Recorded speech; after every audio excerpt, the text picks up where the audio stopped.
Hello बच्चों, आज के इस वीडियो में chapter 2 fractions and decimals of class 7th NCERT book में हम इक्विवेलेंट फ्रैक्शंस और कंपैरिजन ऑफ फ्रैक्शंस को डिस्कस करेंगे। तो लास्ट वीडियो में बच्चों हमने देखा था कि फ्रैक्शंस क्या होते हैं, उनके डिफरेंट टाइप्स क्या थी, और आज के इस वीडियो में हम पढ़ते हैं इक्विवेलेंट फ्रैक्शंस। तो बच्चों इक्विवेलेंट फ्रैक्शंस क्या होते हैं, जैसे कि मैंने आपको एग्जांपल दिया 2/3, 8/12, 10/15, ये सब इक्विवेलेंट फ्रैक्शंस हैं।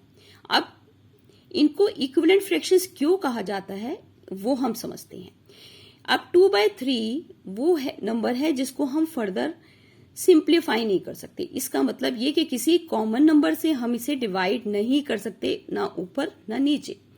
अब इस नंबर को अगर हम ऊपर नीचे किसी कॉमन नंबर से डिवाइड करते हैं तो हमारे पास आंसर 2/3 ही आएगा। जैसे कि हम 4 से करते हैं तो 4 2 जा 8, 4 3 जा 12। इसी तरह से इस नंबर को हम 5 से करते हैं, कॉमन नंबर हो गया 5, 5 2 जा 10, 5 3 जा 15।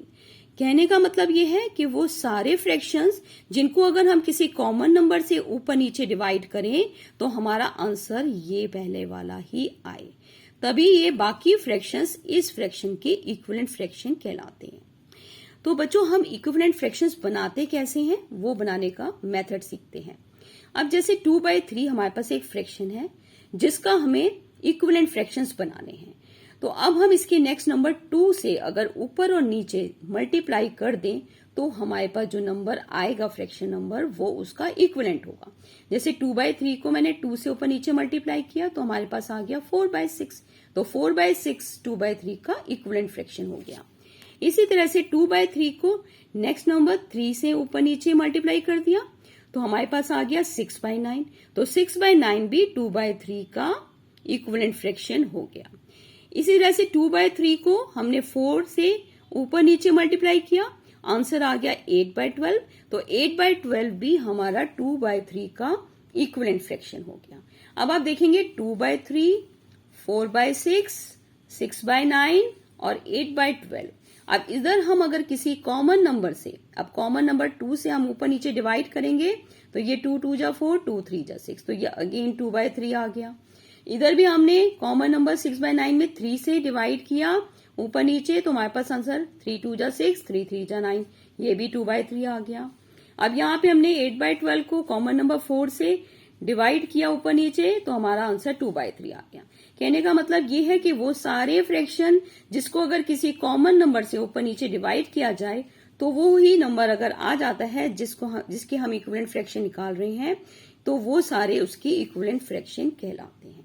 तो आई होप बच्चों इन एग्जांपल्स के थ्रू आप अच्छे से समझ गए होंगे कि इक्विवेलेंट फ्रैक्शंस किसे कहते हैं और इन इक्विवेलेंट फ्रैक्शंस को हम कैसे बनाते हैं।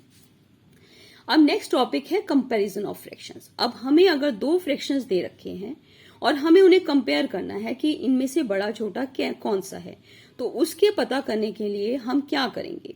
तो अब ये दो नंबर जो आपने दे रखे हैं 2/7 और 3/5, आप देखेंगे दोनों अनलाइक फ्रैक्शन है। आपको पता है अनलाइक फ्रैक्शंस क्या होते हैं, जिनके नीचे के डिनोमिनेटर डिफरेंट है, क्योंकि इधर 7 है इधर 5 है। तो अगर हमें इन्हें कंपेयर करना है तो पहले हमें इन्हें लाइक फ्रैक्शन बनाना पड़ेगा। लाइक फ्रैक्शन मतलब दोनों का डिनोमिनेटर सेम होना चाहिए, तभी हम इन नंबर्स को कंपेयर कर सकेंगे। तो इनको लाइक बनाने के लिए हम क्या करेंगे, इसके डिनोमिनेटर से हम इसे ऊपर नीचे मल्टीप्लाई करेंगे और इसके डिनोमिनेटर से हम इसको ऊपर नीचे मल्टीप्लाई करेंगे। तो हमने यहाँ पे यही किया, 2/7 को हमने 5 से ऊपर नीचे मल्टीप्लाई किया और 3/5 को 7 से ऊपर नीचे मल्टीप्लाई किया। मल्टीप्लाई करने के बाद ये नंबर हमारे 10/35 हो गया। 5 2 जा 10, 7 5 जा 35 और ये नंबर हमारा बन गया 7 3 जा 21 और 7 5 जा 35। अब आप बच्चों देखोगे कि ये दोनों अब लाइक फ्रैक्शन बन गए हैं क्योंकि इनके डिनोमिनेटर सेम हो गए हैं। तो अब हम इनको कंपेयर कर सकते हैं, जिसका न्यूमरेटर बड़ा होगा वो फ्रैक्शन बड़ा होगा। तो अब हम देखेंगे कि 21 10 से बड़ा है, इसीलिए 21/35 इज बिगर देन 10/35। तो इस तरह से बच्चों हम इनका फ्रैक्शंस का कंपैरिजन करते हैं। अब नेक्स्ट टॉपिक है एडिशन। बच्चों पहले भी हम कई वीडियोस में इस चीज को डिस्कस कर चुके हैं, एक बार हम एक क्विक रिवीजन कर लेते हैं। अगर दो फ्रैक्शंस हमें दिए 2/7 प्लस 5/14 और हमें इनको ऐड करना है, तो हम क्या करेंगे, इनके डिनोमिनेटर का एलसीएम ले लेंगे।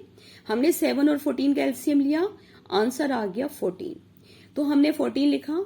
अब हमें इसके नीचे जो नंबर है डिनोमिनेटर 7, इससे हम एलसीएम वाले को डिवाइड करेंगे और जो आंसर आएगा उससे न्यूमरेटर को मल्टीप्लाई करेंगे। तो हमने 7 से 14 को डिवाइड किया, आंसर आया 2। 2 को 2 से मल्टीप्लाई किया, आंसर आ गया 4। इधर हमने 14 को 14 से डिवाइड किया, आंसर आया 1। 1 को 5 से मल्टीप्लाई किया तो हमारा आंसर आया 5। अब 4 + 5 = 9, तो आंसर हमारा बन गया 9/14। तो इस तरह से हम एडिशन करते हैं। अब सब्ट्रैक्शन में भी बच्चों हम सिमिलर वे में करते हैं। जैसे कि हमने एग्जांपल लिया 3/9 - 1/6। अब सिमिलरली हम 9 और 6 का एलसीएम लेंगे। 9 और 6 का एलसीएम लिया तो हमारा आंसर आ गया 18। तो एलसीएम हमने 18 लिखा। अब इधर हम डिनोमिनेटर से 18 को डिवाइड करेंगे, तो 9 से किया डिवाइड तो 2, और ऊपर वाले नंबर से हम मल्टीप्लाई कर देंगे, तो 2 3 जा 6। सिमिलरली यहाँ पर भी हमने 6 से 18 को डिवाइड किया, 6 3 जा 18, 3 आया। अब 3 को 1 से मल्टीप्लाई किया तो 3 आ गया। 6 - 3 = 3, तो 3/18। तो सब्ट्रैक्शन ऑफ फ्रैक्शन का आंसर आ गया 3/18। अब हम सीखेंगे कि पिक्टोरियल रिप्रेजेंटेशन हम कैसे करते हैं फ्रैक्शंस की।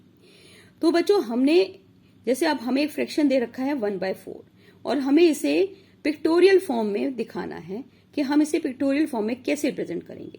तो हम कोई भी एक फिगर ले लेंगे जिसको हमने जितने डिनोमिनेटर है, डिनोमिनेटर के अकॉर्डिंग हम उसको उतने पार्ट्स में डिवाइड कर लेंगे। जैसे अब यहाँ पे 4 डिनोमिनेटर है तो हम उसे 4 इक्वल पार्ट्स में डिवाइड कर लिया, और उसके ऊपर जो न्यूमिनेटर है वो 1 है तो हम उसके 1 पार्ट को शेड कर देंगे। सिमिलरली आप नेक्स्ट में देखिए 3/5। अब नीचे डिनोमिनेटर है, हमें कोई भी एक ऐसी फिगर लेनी है, जैसे हमने सर्कल लिया, इसको हमने 5 इक्वल पार्ट्स में डिवाइड कर लिया। अब हमें इसके ऊपर जो न्यूमरेटर है उतने पार्ट्स को शेड कर देना है, तो जो शेडेड पार्ट है उसका फ्रैक्शन 3/5 आ गया। एक और एग्जांपल में हमने 2/3 लिया, तो हमने एक रेक्टेंगल ले लिया, रेक्टेंगल को हमने 3 इक्वल पार्ट्स में डिवाइड किया, जिसमें हमें ऊपर न्यूमरेटर जितने दिया हुआ है उतने पार्ट्स हमने शेड कर दिया।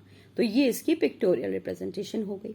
एक और एग्जांपल लिया बच्चों 1/3, तो हमने एक ट्राइंगल शेप लिया जिसको हमने 3 इक्वल पार्ट्स में डिवाइड किया, क्योंकि डिनोमिनेटर 3 है और 1 ऊपर न्यूमरेटर है, उतने पार्ट्स को हमने शेड कर दिया। तो आई होप बच्चों इन एग्जाम्पल के थ्रू आप अच्छे से समझ गए होंगे कि किस तरीके से हम फ्रैक्शंस को पिक्टोरिकली रिप्रेजेंट करते हैं। तो आज के लिए इस वीडियो में इतना ही।